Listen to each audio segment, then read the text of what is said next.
تصور فکر امت کے دو پہلو، جو مسلمانوں کے اجتماعی مسائل اور اجتماعی معاملات میں دلچسپی نہیں لیتا اور اس کی فکر نہیں کرتا، وہ مسلمان ہونے کو کوالیفائی نہیں کرتا۔ اللہ کرے کہ اس کی روح ہم سب میں بیدار ہو، اللہ کرے کہ اس فکر میں مبتلا ہونے کی سعادت ہم میں سے ہر انسان کو نصیب ہو۔ ہم کیسے یہ ایسس کریں کہ ہمارے اندر فکر امت پیدا ہوئی ہے یا نہیں؟ لیکن فکر امت کا ایک اور ایسپیکٹ ہے جو ہمارے لیے بڑا خطرناک ہے، بلکہ اگر میں یہ کہوں کہ مہلک ہے۔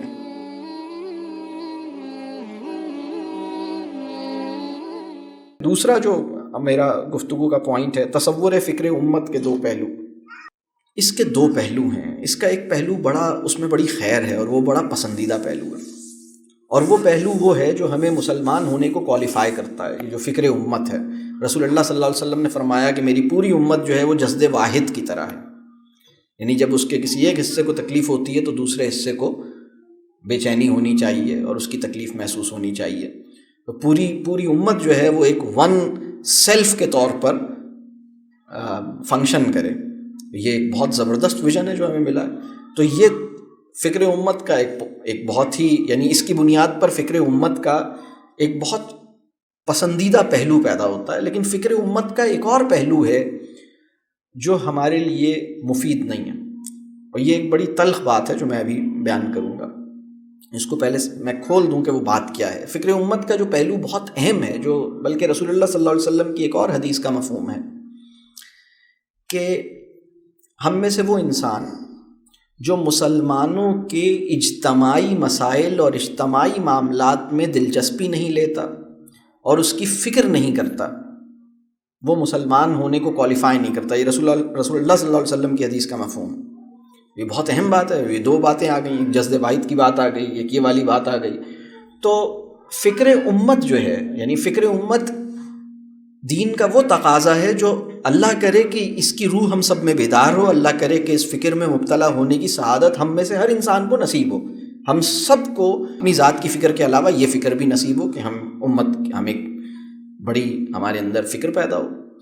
اگر یہ کہا جائے کہ ہم کیسے یہ ایسس کریں کہ ہمارے اندر فکر امت پیدا ہوئی ہے یا نہیں ہوئی، یعنی آپ میں اور ہم اس مجمع میں ہر انسان اگر یہ ایسس کرنے کی کوشش کرے کہ کیا واقعی مجھے امت کی فکر ہے یا نہیں ہے۔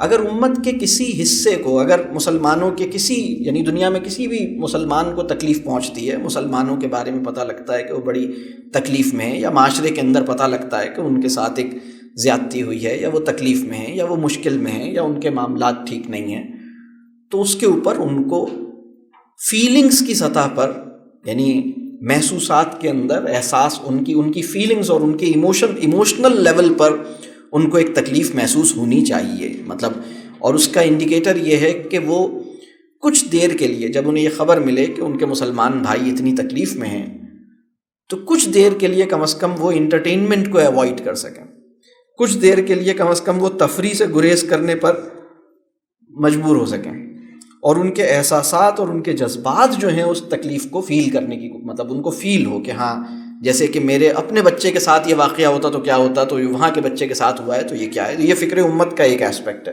فکر امت کا جو پسندیدہ پہلو ہے، اس کا دوسرا ایسپیکٹ یہ ہے، امت کے لیے آپ مسلسل دعا کریں، آپ کی دعاؤں میں شدت ہو، جب آپ کو کسی کی تکلیف کا اندازہ ہو، جب آپ کے علم میں کوئی بات آئے کہ ہاں یہ معاملہ ٹھیک نہیں ہے، تو آپ اس کے لیے ایسے دعا کریں جیسے اپنے بیٹے کے لیے دعا کرتے ہیں، ایسے دعا کریں جیسے اپنی بہن یا اپنی ماں کے لیے دعا کرتے ہیں۔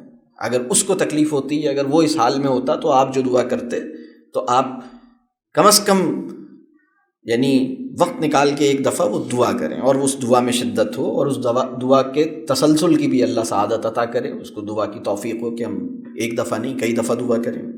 یہ فکر امت کا وہ پہلو ہے جس کے اندر پھر اس کا ایک تیسرا ایسپیکٹ بھی ہے، یعنی اس کا، اور وہ یہ ہے کہ ہم سے جو کچھ بن پڑتا ہے، ہم سے جو کچھ ممکن ہے عملی طور پہ، ہم وہ کریں، یعنی ہم اس میں جو مدد کر سکتے ہیں وہ مدد کریں، جو رہنمائی کر سکتے ہیں وہ رہنمائی کریں، اپنے علم سے، اپنی توانائی سے، اپنے مال سے، جس طرح بھی ان کی ہیلپ آؤٹ کیا جا سکتا ہے وہ کیا جائے، جس طرح ان کی علم ان کو دیا جائے، ان کی اصلاح میں ان کی مدد کی جائے۔ یہ وہ ایک ایسپیکٹ ہے۔ لیکن فکر امت کا ایک اور ایسپیکٹ ہے جو بڑا جو ہمارے لیے بڑا خطرناک ہے، بلکہ اگر میں یہ کہوں کہ مہلک ہے.